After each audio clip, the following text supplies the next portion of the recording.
आप लोग को सर्वनाम पढ़ाएंगे। सर्वनाम किसे कहते हैं? सबसे पहले तो ये हम लोग जान लें सर्वनाम कहते किसे हैं। जो शब्द संज्ञा शब्द के स्थान पर बोले जाते हैं उसे हम सर्वनाम शब्द कहते हैं। आगे समझें सर्वनाम के भेद।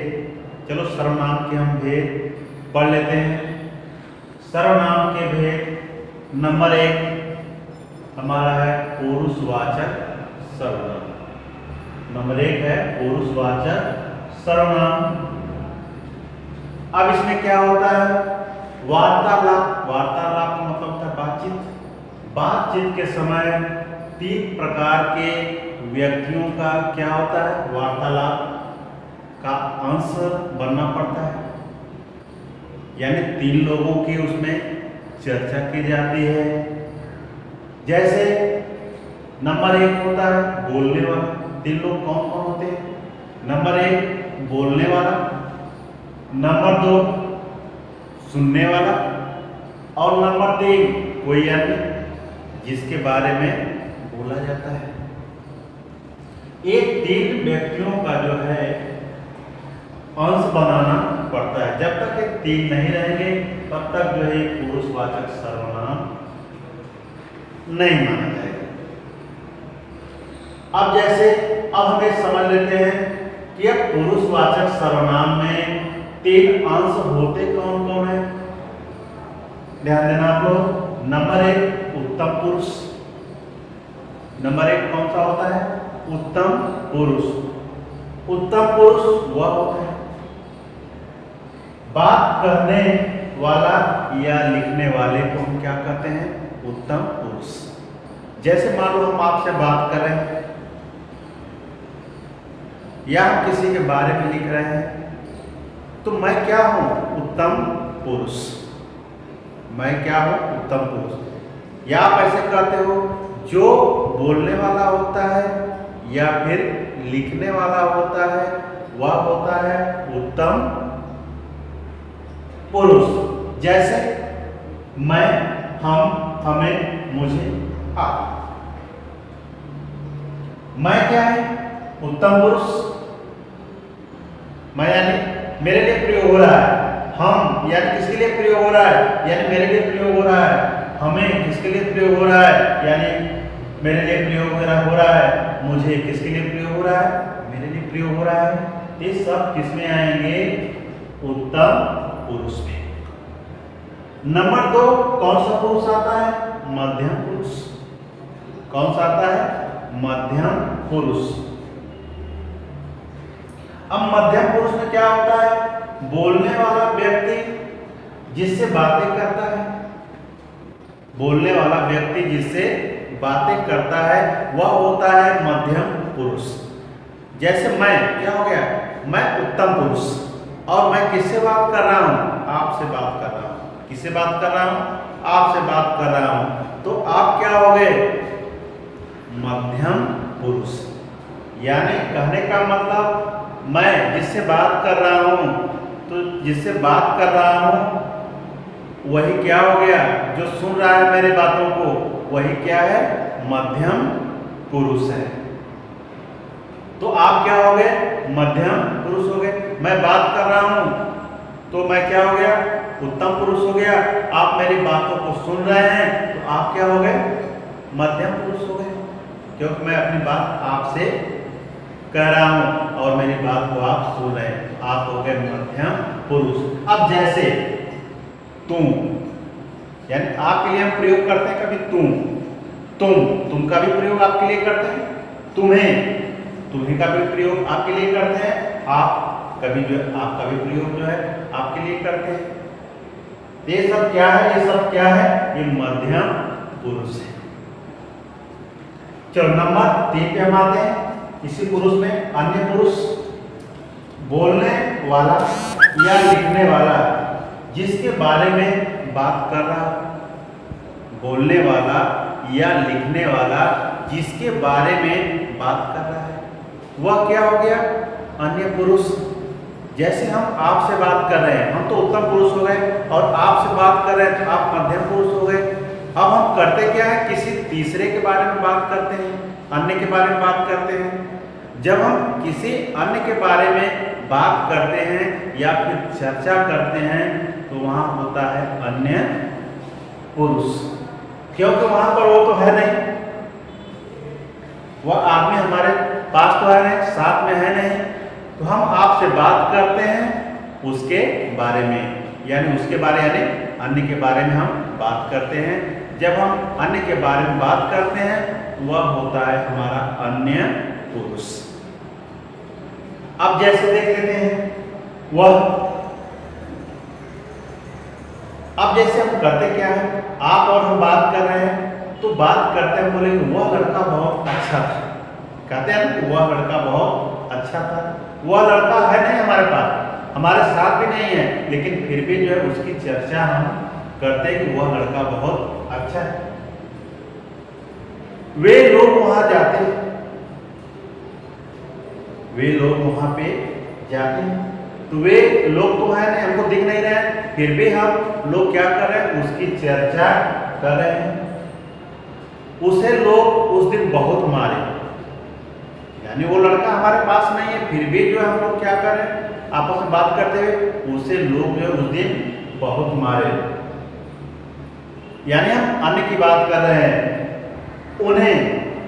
उन्हें लोग क्या करते हैं, सम्मान देते हैं। आपस में बात करते हुए कहते हैं उन्हें लोग क्या करते हैं, सम्मान देते हैं। ये शब्द जो है वह वे उसे तथा उन्हें या अन्य पुरुष वाचक सर्वनाम में आएंगे।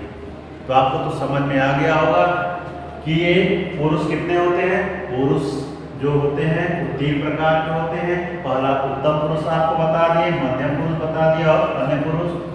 उत्तम पुरुष हम हो गए जो कहने वाला होता है, मध्यम पुरुष जो सुनने वाला होता है, और अन्य पुरुष कौन होता है, जिसके बारे में हम लोग चर्चा करते हैं, वो अन्य पुरुष में होता है। हम आते हैं नंबर 2 पे, निश्चय वाचक सर्वनाम। किसी निश्चित संज्ञा, निश्चित संज्ञा, संज्ञा का मतलब क्या होता है, किसी नाम को कहते हैं, है ना। तो किसी निश्चित संज्ञा की ओर निश्चय पूर्वक, यानी निश्चय पूर्वक हम क्या करते हैं, संकेत करते हैं, है ना। और संकेत करने वाले जो शब्द होते हैं उसी शब्द को हम क्या करते हैं, निश्चयवाचक सर्वनाम कहते हैं। यानी संज्ञा की ओर हम क्या करते हैं, निश्चित संज्ञा की ओर संकेत करते हैं। अब जैसे उदाहरण हम ले लेते हैं। उदाहरण में क्या है, जैसे प्रमुख है यह, वह, ये, वे। अब हम संकेत के माध्यम से करेंगे, देखना समझना आप लोग। यह लड़का पढ़ता है, यानी हम संकेत, ये तो निश्चित है कि ये लड़का पढ़ रहा है, तभी तो हम कह रहे हैं यह लड़का पढ़ता है। नंबर 2, वह आदमी बहुत चतुर है। वह आदमी बहुत चतुर है, यानी यहाँ पर हम निश्चय पूर्वक कर रहे हैं कि वह आदमी बहुत चतुर है। ये लड़कियां गाना गा रही हैं, ये लड़कियां गाना गा रही, यहाँ भी निश्चय है, यानी हम निश्चित यानी संकेत कर रहे हैं, यहाँ पर भी निश्चय है। वे लड़के खेल रहे हैं, यहाँ भी क्या है, निश्चय है। तो अब यहाँ पर क्या हो रहा है, जिन शब्दों से यानी ये पता चले कि ये कार्य जो है निश्चय पूर्वक हो रहा है, वहां पर कौन सा सर्वनाम होगा, निश्चयवाचक सर्वनाम होगा। अब हम नंबर 3 देख लेते हैं, और निश्चयवाचक सर्वनाम। यहाँ निश्चय नहीं है, और निश्चय का मतलब स्पष्ट हो रहा है, यहाँ पर निश्चय नहीं है। तो हम एक बार परिभाषा देख लेते हैं। जिस सर्वनाम से किसी व्यक्ति, वस्तु या स्थान का बोध न हो, उसे हम अनिश्चयवाचक सर्वनाम कहते हैं। यानी निश्चय ना हो बल्कि क्या हो, अनिश्चय। तब जाकर उसको क्या कहेंगे, अनिश्चयवाचक सर्वनाम कहेंगे। जैसे कोई, किसी, कुछ, किन्हीं। अब यहां पर निश्चय नहीं, कोई आदमी आ रहा है। अब कोई आदमी आ रहा है, निश्चय, यानी हमको ये मालूम नहीं है कि वो कौन सा आदमी आ रहा है, लेकिन इतना अनिश्चय है, यानी हम कह रहे हैं कोई आदमी आ रहा है। इतना तो मालूम है, लेकिन कौन आ रहा है ये निश्चय नहीं, अनिश्चय है। किसी आदमी को बुला लो। अब किस आदमी को बुला लो यहां पर नहीं कहा गया है, यानी किसी आदमी को बुला लो, है ना। उसको कुछ रुपया दे दो, यानी कितना रुपया दे दो यह निश्चय नहीं है, यानी उसको कुछ रुपया दे दो, जो भी समझ में आए कुछ रुपया उसको दे दो, यानी यहाँ पर निश्चय नहीं है, अनिश्चय है, यानी कितना रुपया देना इतना मालूम नहीं है। अब किन्हें, हम किन्हें बुलाएं, लोग तो बहुत है, तो हम किन्हें बुलाएं, तो किन्हें का मतलब तो बहुत सारे लोग हमारे सामने दिख रहे हैं, लेकिन हम किन्हें बुलाएं, यानी निश्चय नहीं है हम किसको बुला करके लाएं। तो जब हमको यह मालूम नहीं है तो वहां पर क्या होगा, अनिश्चयवाचक सर्वनाम होगा। जब निश्चय ही नहीं है तो वहां पर क्या होगा, अनिश्चयवाचक सर्वनाम होगा, और जहां पर निश्चय है वहां पर क्या होगा, निश्चयवाचक सर्वनाम होगा। नंबर 4 हम देख लेते हैं, संबंधवाचक सर्वनाम।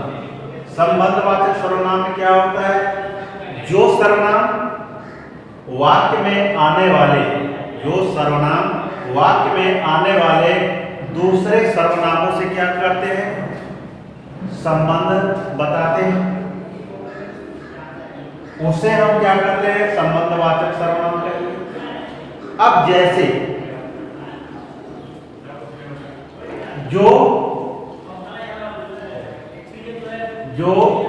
जैसा करेगा वैसा भरेगा, जो जैसा करेगा वैसा भरेगा, जिसकी उसकी, जिसकी लाठी उसकी भैंस, यानी यहाँ पर सर्वनामों के साथ क्या हो रहा है, संबंध बताया जा रहा है। ध्यान देना, जो जैसा करेगा वैसा भरेगा, जो जैसा करेगा वैसा भरेगा, यहाँ पर संबंध है, दो वाक्यों का संबंध स्थापित हो रहा है। जो जैसा करेगा वैसा भरेगा, जिसकी उसकी, जिसकी लाठी उसकी भैंस, दो सर्वनामों को क्या हो रहा है, यानी संबंध यहाँ दिया जा रहा है, बनाया जा रहा है, जिसकी लाठी उसकी भैंस।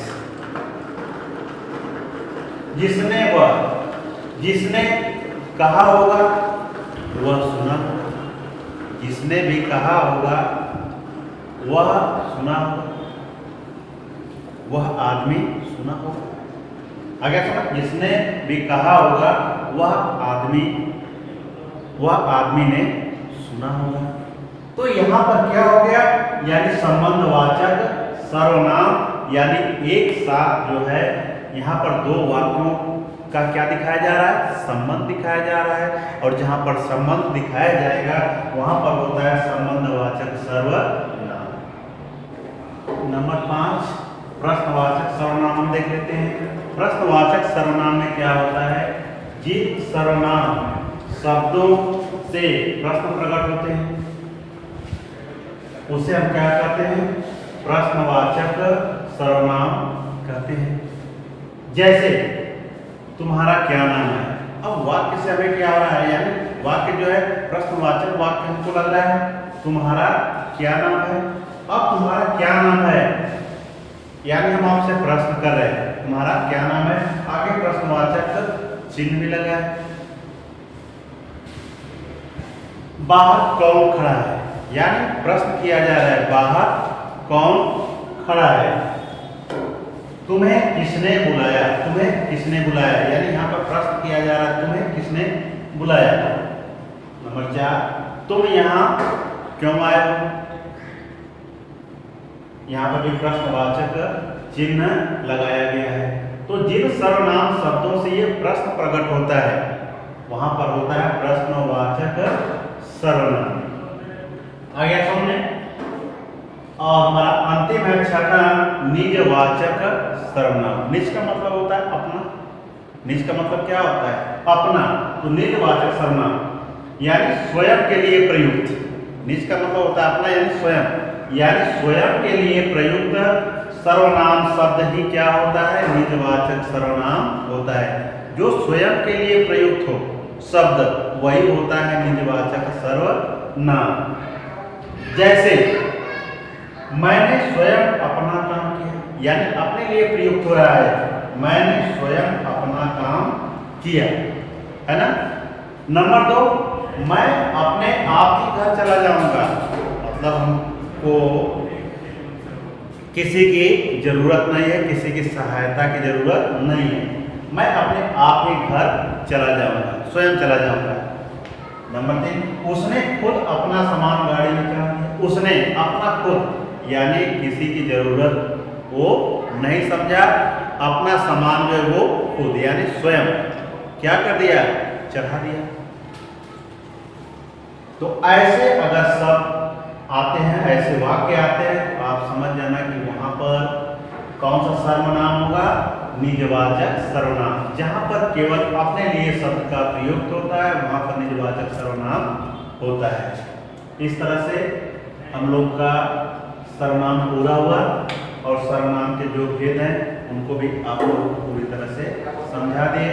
अगर आपको कहीं से भी समस्या हो रही है तो आप कमेंट करिएगा। अगर आपको अच्छा लगा हो तो आप जो है लाइक या फिर शेयर